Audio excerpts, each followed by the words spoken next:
Por que será?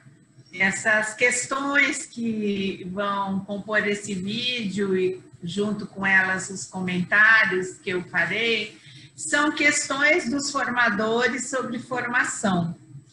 Elas foram encaminhadas a pedido meu e da Rosângela, por conta do curso que nós estamos desenvolvendo agora em outubro de 2020, mas são questões de todos os formadores, nossas inclusive, né? Porque todo mundo que é preocupado com a própria ação que desenvolve acaba se fazendo questões e no momento de apresentar aquilo que é a maior inquietação, o que vem são essas questões que são objeto de reflexão já ao longo do tempo, né? Então, são questões que a gente tem ouvido de muitos colegas, né? E dessas todas que nós recebemos, foram selecionadas apenas aquelas que nos pareceram mais representativas do que os colegas, de modo geral, colocam como sendo suas preocupações maiores, né? Então, eu começo agora com a primeira delas, que é bem, como que eu poderia dizer, bem representativa, bem emblemática, né, das preocupações que um formador comprometido com o resultado da sua ação tem, né? Vocês vão ver que são coisas que não são alheias ao que vocês também pensam, se são formadores, né? Os professores participam dos nossos grupos de formação fora da escola, se entusiasmam com as discussões, os estudos de caso e a abordagem das propostas, mas quando retornam à rotina da escola, sua prática permanece como antes, pautada ainda nas concepções tradicionais de ensino e de aprendizagem. Por que isso acontece? Como mudar esse cenário? Então, como a gente vê, é uma grande questão essa, né?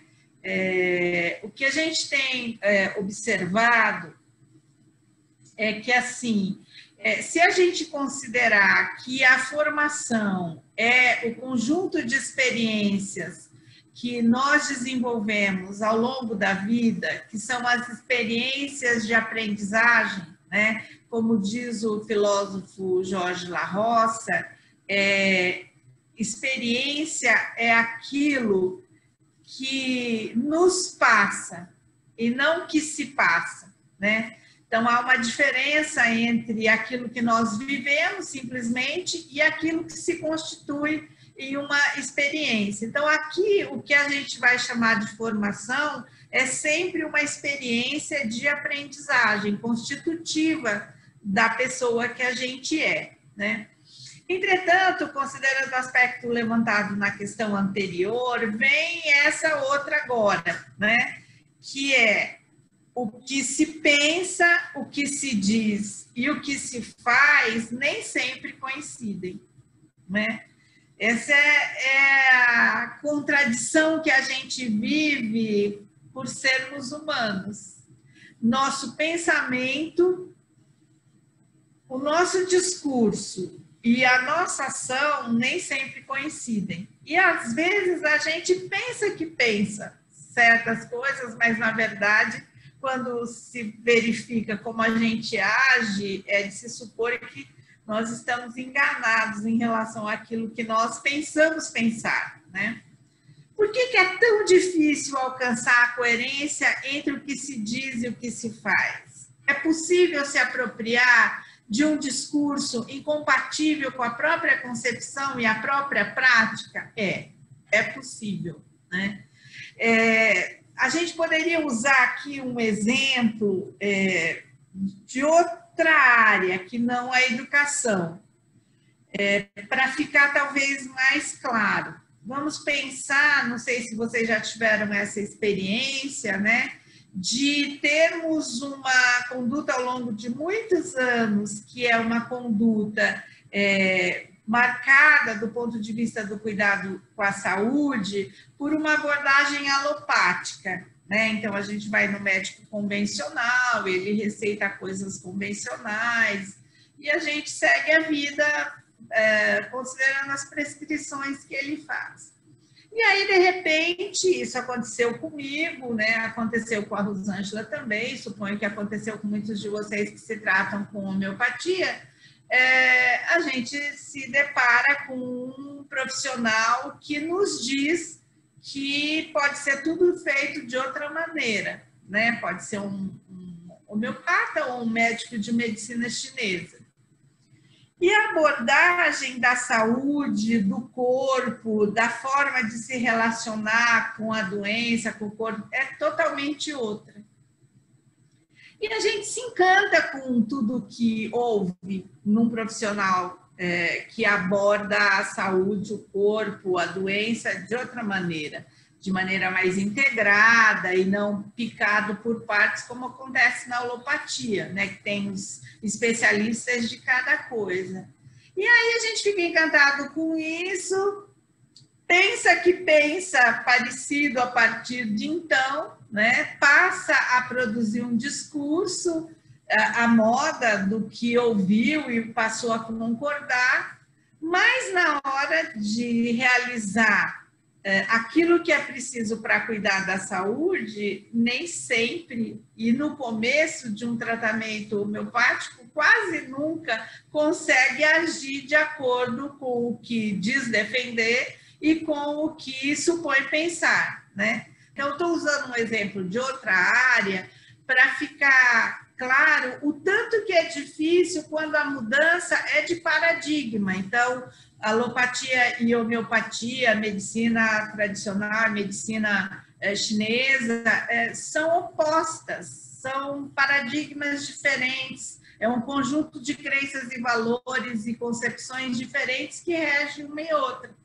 Portanto, é um processo, né, desconstruir o modelo anterior. E aí vem essa coisa que a gente vive na educação, que é a ideia de que é quase uma religião, na verdade, a mudança, né? É quase como se a gente tivesse que se converter de uma abordagem para outra. E isso não é um processo fácil, né? Então, nessa página aqui, há um desenho que eu tenho usado bastante, porque eu acho que ele é muito representativo assim, do que acontece, né? Se nós temos uma concepção A, nós só podemos ter práticas derivadas dessa concepção, práticas A. Se nós temos uma concepção B, nós só podemos ter práticas derivadas dessa concepção, que seriam práticas B, né? Vamos pensar que a abordagem tradicional de ensino, baseada no entendimento de como se dá a aprendizagem, seria a concepção A. E dela decorrem as práticas que são nossas velhas conhecidas, porque são as práticas dos professores que boa parte de nós teve, por causa que eram práticas tradicionais, né? E vamos considerar, então, que nós já tivemos um dia contato com esse formato de prática, se nós passamos a ter concepções B, que seriam de abordagens focadas na aprendizagem e na organização do ensino a partir do que se sabe sobre a aprendizagem, né? Então, a concepção A seria uma concepção de que se aprende de maneira informativa, por estímulo-resposta, e que o ensino e a aprendizagem são praticamente duas faces da mesma moeda. No caso, quando a gente passa a acreditar numa concepção de outra natureza, de que o sujeito constrói conhecimento, de que, por causa disso, as práticas devem ser ajustadas a esses sujeitos, né, com os quais a gente trabalha, seja na docência ou na formação, Nós passamos, se somos formadores, a trabalhar com os professores que têm uma concepção A, fazendo um discurso sobre a concepção B e oferecendo a eles subsídios de como ter práticas B. Porém, esses professores pensam A e faziam A. E quando eles passam a assumir como, ou por compromisso, ou por acreditar de fato que é melhor, ou porque se sentem obrigados de alguma maneira a produzir práticas B, o que vai acontecer é uma deformação, né, do seu trabalho pedagógico. Por quê? Porque alguém que tem A na cabeça não pode fazer bem B. Quando se tem concepção do tipo A, é impossível desenvolver adequadamente práticas B, mesmo quando se reproduz um discurso B. Então, muitos professores com os quais a gente trabalha passam a reproduzir o discurso que a gente faz na formação, mas na prática mesmo, ele não consegue ainda fazer acontecer uma outra forma de trabalho pedagógico, porque ele não mudou o seu jeito de pensar. Então, a distorção acaba sendo inevitável e os resultados geralmente são péssimos. Por essa razão, o grande desafio do ponto de vista da formação é desenvolver um trabalho que se pretende capaz de ajudar os professores a mudarem as concepções, né? Essa é a grande questão que se coloca. As mudanças na prática, que dependem da transformação de crenças e valores, elas são mudanças difíceis, né? Eu tenho feito sempre uma discussão de que mudança é uma coisa e transformação é outra, né? Que a transformação é algo que não retrocede e que a mudança pode retroceder. Então, a transformação seria algo equivalente a uma metamorfose. Uma lagarta nunca mais vai ser lagarta depois que se torna borboleta. Isso é um processo de transformação, né? As mudanças são aquilo que era e pode voltar a ser, então fazia de um jeito, depois possa fazer de outro, mas pode voltar a fazer novamente, porque a concepção não mudou. Então fica se oferecendo alterações miúdas, digamos, né, do que se faz. Os valores e crenças são o que determinam as atitudes e as condutas práticas, né? Então, os valores e crenças, eles são organizados em torno de pensamentos e sentimentos que um ser humano tem, né? Desses pensamentos e sentimentos que definem os valores e crenças, se decorrem as atitudes, que são predisposições, tendências relativamente estáveis para agir de certo modo, de acordo com o que se pensa, com esses valores e crenças, né? E os atos, que são as condutas e práticas, têm a ver com esse conjunto todo. Porém, o conhecimento não garante mudança de crenças, atitudes e condutas dessa perspectiva mais radical, de uma transformação real, né? Isso significa que conhecer não pressupõe se predispor a fazer. Por isso que é muito difícil, como a primeira questão traz para a gente, né? Uma mudança que ocorre de uma maneira rápida a partir do contato com informações sobre outras formas de fazer o trabalho pedagógico acontecer. Então, essas são as primeiras questões para a gente entrar agora numa outra trazida por muitos formadores, né, que é essa do grande desafio. Como garantir um trabalho de formação de fato eficaz com o pouco tempo que temos para encontros na escola, com tantas necessidades formativas, considerando ainda que nem todos os professores permanecem na equipe de um ano para outro. Então, se lá na primeira questão se falava do caso dos colegas professores que vêm para um trabalho com formadores que se reúnem com eles fora da escola, em grupos de formação de profissionais de várias escolas, né? E que tanto se fala lá sobre tantas coisas, com pautas super bem pensadas, planejadas, e depois quando volta para a escola, as concepções tradicionais são as que acabam regendo a sua prática. Aqui tem uma outra reflexão que vem de dentro da escola, né? Quer dizer, que é como garantir um trabalho de formação, considerando que há pouco tempo, muitas necessidades e que nem sempre a equipe é estável. Então, se antes havia uma preocupação de formadores externos à escola, aqui há uma preocupação de formadores internos à escola, né, de coordenadores pedagógicos de um modo geral. Qual é a única solução possível para dar conta desse desafio, né?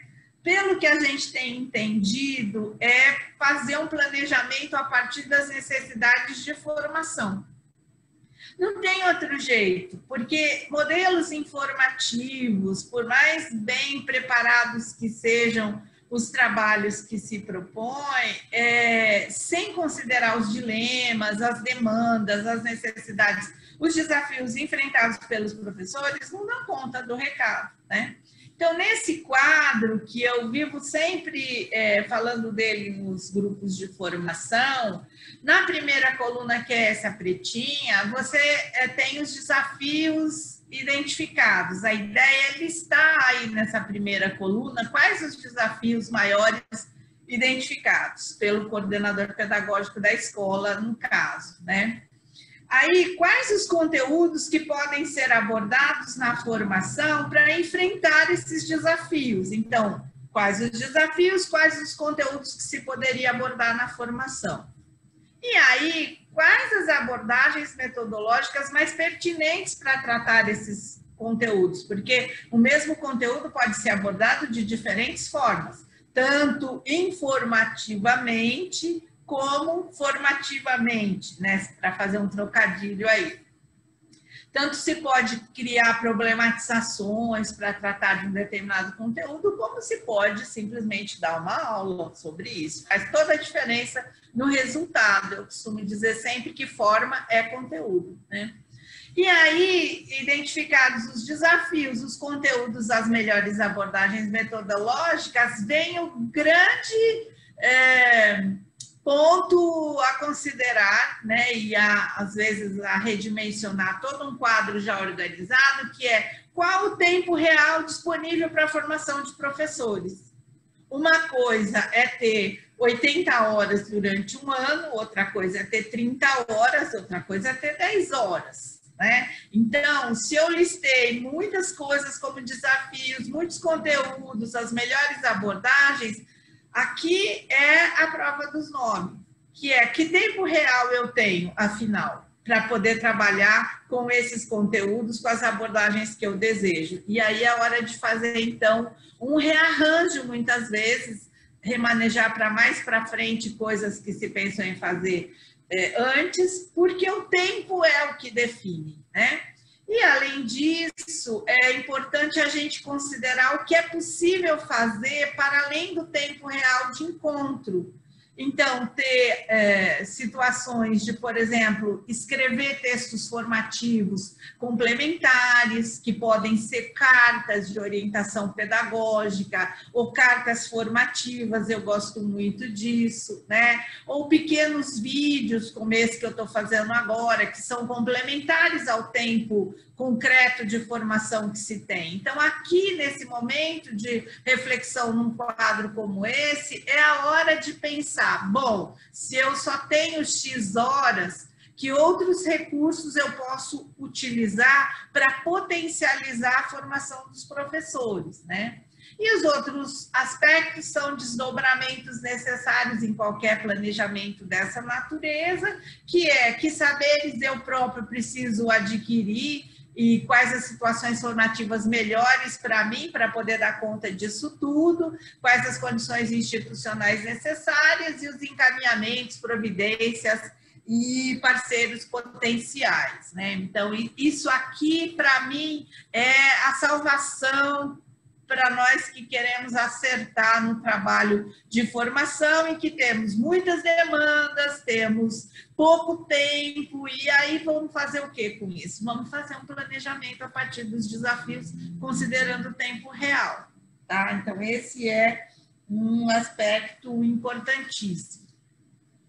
E aí vem, na verdade, a encrenca maior, né? Que é como trabalhar com professores que se orientam pelas concepções tradicionais de aprendizagem, como ajudá-los a se deslocarem de uma abordagem tradicional de ensino para uma abordagem centrada na aprendizagem, como realizar um trabalho de formação que contribua para que transformem realmente as suas concepções e para que possam transformar, então, por terem transformado suas concepções, o tipo de prática que realizam. Essa é a grande questão que nos move, que é como fazer um trabalho adequado para que as concepções possam se transformar quando as práticas não estão sendo adequadas à aprendizagem de todos os alunos, né? Isso aqui é com o que a gente tem se ocupado e se preocupado há muito tempo, né? Porque o que acontece? Quando nós temos pouco tempo, muitas demandas, um professor que a gente acha que tem que aprender muitas coisas para poder oferecer aos alunos as práticas que os alunos precisam e merecem, e a gente vê que o problema maior é interferir mesmo na sua concepção, porque senão, considerando que estava lá no quadro de que concepção A deriva prática A e de concepção B deriva prática B, bom, como é que eu vou fazer, então, sabendo tudo isso, um trabalho de formação que mexe, de fato, com as concepções dos professores, né? Isso aqui, gente, tem que ter uma vigilância enorme e um cuidado muito grande para considerar alguns pressupostos que eu fiz até uma colinha aqui para ler para vocês, tá? Para não perder nada, né? Então, pode ficar no anterior, que eu vou ler aqui a colinha na página anterior ainda. Pode retornar, por gentileza. Então, para que tudo isso aqui ocorra da melhor maneira possível, alguns pressupostos são fundamentais. Primeiro, que eu já disse há pouco, partir das necessidades identificadas, né? Esse é o primeiro ponto. E organizar pautas de formação que tomem como conteúdo aquilo que importa, que inquieta, que é necessidade dos professores, que são seus dilemas, enfim. Isso é o ponto de partida, né? Um outro aspecto é criar um contexto favorável, uma atmosfera de colaboração na escola ou nos grupos, se forem fora da escola também, né? O outro aspecto é tratar de fato o professor como sujeito. Eu tenho dito sempre que todo profissional mora dentro de uma pessoa. Essa pessoa, esse sujeito, precisa ser considerado nas suas demandas, nas suas necessidades, nos seus estilos, nos seus sentimentos e pensamentos trazidos para o grupo, né? Seja na escola ou fora dela. Ter um espaço de escuta real, né? Que não é aquilo escutar para depois não fazer nada com o que ouviu. Esse é um desafio grandioso, né? A escuta é um dos nossos maiores desafios como formadoras e formadores. Sem escuta, não é possível haver um diálogo real. E sem um diálogo real, não há formação. Pelo menos não nessa perspectiva que a gente está defendendo, que é de experiências de aprendizagem, experiências que nos tocam, né? que nos passam e não que se passam diante de nós, informativamente, como se isso fosse possível. Respeito ao não saber do professor. Nós já sabemos que os professores, assim como nós, quando professores também, sabíamos muito menos do que era necessário, né? Já sabemos disso. Então, não adianta sonhar com outra vida. Estamos todos nós envolvidos nesse momento com uma aprendizagem que deve vir para todos, por isso ter esse clima, essa atmosfera, essa constituição da escola numa comunidade de aprendizagem é fundamental, ou dos grupos fora da escola também, né? Práticas efetivamente dialógicas, que tem escuta, que tem diálogo, que considera de fato. Propostas horizontalizadas e não assimétricas, ou seja, um formador que coloque em movimento os saberes existentes no grupo e não que toma para si o papel de provedor de toda a informação que o grupo precisaria adquirir e que, por essa razão, acaba sendo um transmissor de conhecimento que nem sempre, quase nunca funciona quando a situação é semelhante a isso que a gente está falando aqui, né? Uma superação da tendência que existe do conhecimento para a prática, né? Então, o que é o conhecimento para a prática? Alguém produz fora do contexto da escola, do contexto da prática pedagógica, possíveis soluções maravilhosas para o trabalho com os alunos. E aí isso é transmitido de tal maneira que o professor deve considerar que isso tudo que foi produzido por alguém externo a ele, a escola, a sua própria prática, deve ser, então, colocado no lugar do que ele fazia. Parece esquisito, mas a maior parte das práticas de formação é assim, né? Olha, como esta proposta é melhor do que a sua. Em atos é isso que a gente demonstra aos professores. Se é assim, em determinados casos, o contexto é fundamental, né? De acolhimento, de colaboração, de escuta, de diálogo, enfim. E a superação, por fim, só para citar os pressupostos mais essenciais, daquilo que eu tenho sempre enfatizado também, que é uma herança metodológica perversa que nós temos na formação e que foi herdada, na verdade, também na docência, né? Que é uma proposta de que quem sabe ensina para quem não sabe, seja na sala de aula ou na formação, por práticas transmissivas, né? E não há sujeito nessa abordagem, que constrói conhecimento a partir de tudo que está sendo a ele comunicado em forma de informações sobre o que fazer, sobre as concepções, sobre as ideias de educação, pedagogia, didática, enfim.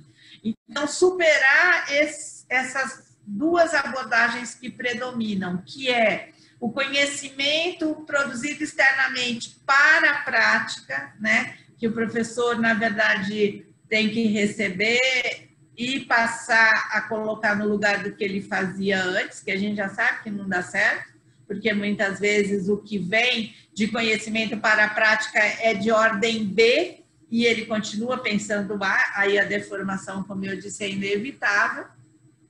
E essa abordagem metodológica perversa que não tem sujeito, né?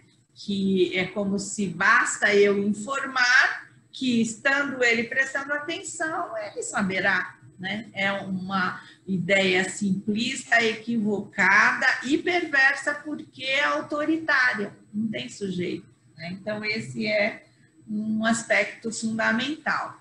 E aí, o que vem na sequência é uma outra grande reflexão que os profissionais que trabalham com formação têm sempre colocado, que são as lacunas relacionadas ao conhecimento didático aos professores, que são,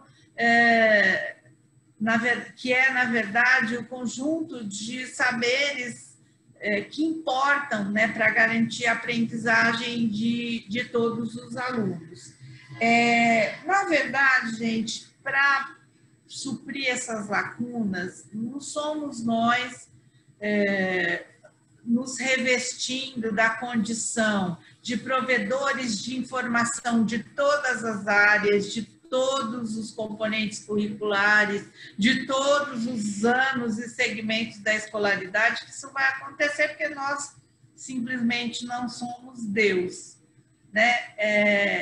Essas lacunas, elas podem ser preenchidas com o tempo, a partir de um quadro semelhante àquele apresentado anteriormente, que vai identificando as lacunas, quais são os conhecimentos necessários para se converterem em conteúdos na formação, quais as melhores abordagens, e uma projeção no tempo do que a gente vai dar conta nesse momento, daqui a pouco, ano que vem, né?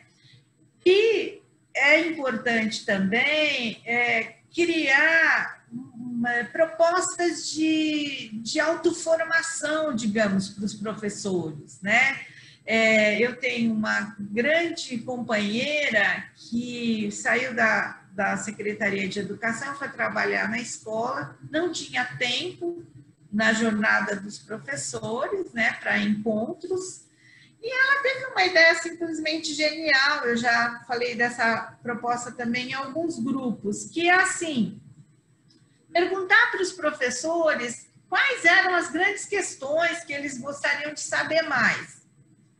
Uns professores eram ortografia, outros eram alfabetização, outros eram matemática, dependia do ano de escolaridade, da experiência prévia do professor e tal. E aí, o que essa colega fez? Uma das coisas mais geniais que eu já vi, né? Que é organizar uma lista do que seriam vídeos bons para esse professor assistir, textos bons para ele ler. Então, ela chegou para eles, cada um, e disse: você acha que esses 2 vídeos e esses 3 textos, em 2 semanas, você dá conta de assistir para que a gente possa depois se encontrar e conversar? Foi fazendo isso com todos os professores. E os professores tinham que fazer isso fora do seu horário de trabalho, porque nessa rede que ela trabalhava não tinha nada de horário para reunião pago, né? E, no fim, os próprios professores gostaram tanto desse formato, porque respondia às suas necessidades, que propuseram a ela que houvesse encontros, né? Criaram lá um dispositivo para fazer encontros fora do horário. Por quê? Porque o que ela propôs respondia às suas necessidades mais imediatas, né? Então, o que nesse momento me pareceu importante destacar em relação a essas questões mais emergenciais foram esses aspectos. E para encerrar, então, eu vou ler aqui 2 afirmações, né? Uma é que o fato é que as transformações na vida pessoal, na vida profissional e na vida social acontecem quando há uma certeza irreversível, que nem sempre temos, aliás, quase nunca, de que seguir do mesmo jeito é muito pior do que encarar o difícil desafio de arregaçar as mangas e tomar nas mãos as possibilidades de virar as coisas do avesso. Então, se a transformação é, de fato, uma mudança radical, que tende a não retroceder até que novas questões se colocam e essa transformação vá levar a um outro patamar, né? Encarar isso não é para os fracos, né? Tem que ter valentia, tem que ter garra, porque os nossos padrões repetitivos de conduta são uma zona de conforto, como se costuma dizer, né? Então, as transformações na vida pessoal só ocorrem quando a gente tem essa clareza de que seguir sendo como a gente é muito pior do que mudar, né? Isso é raro acontecer. Ou acontece por obra de uma grande mudança de concepção, ou por um grande compromisso com a mudança nossa, né? E, por fim, uma outra afirmação relacionada a essa é que uma coisa é certa: para transformar qualquer coisa é preciso privilegiar processos solidários em vez de insistir em percursos solitários. amigos críticos, trabalho coletivo, projetos compartilhados e comunidades de pares são caminhos nem sempre experimentados. É irracional insistir em prática solo. O funcionamento em bando é o que fortalece. É isso que nós temos que buscar, né? Formas de nos juntarmos uns aos outros, nos apoiarmos uns aos outros, né? Ao invés de fazer um trabalho focado numa transmissão de informação como se os professores fossem vasos vazios, né? E não houvesse diálogo entre eles, discussão, debate, apoio, ajuda, enfim. Então é isso, tem um manifesto que muitos de vocês já conhecem, que está nesse link, que eu vou disponibilizar também depois, que está na minha página do blog Formação e Outros Textos, em que tudo isso que eu disse está sistematizado na forma de um manifesto assinado por muitos formadores e que ainda é aberto à assinatura de todos que assim desejarem. Então, é isso. Por que será, né? Por que será que tudo isso ocorre? Vamos seguindo, discutindo, refletindo juntos.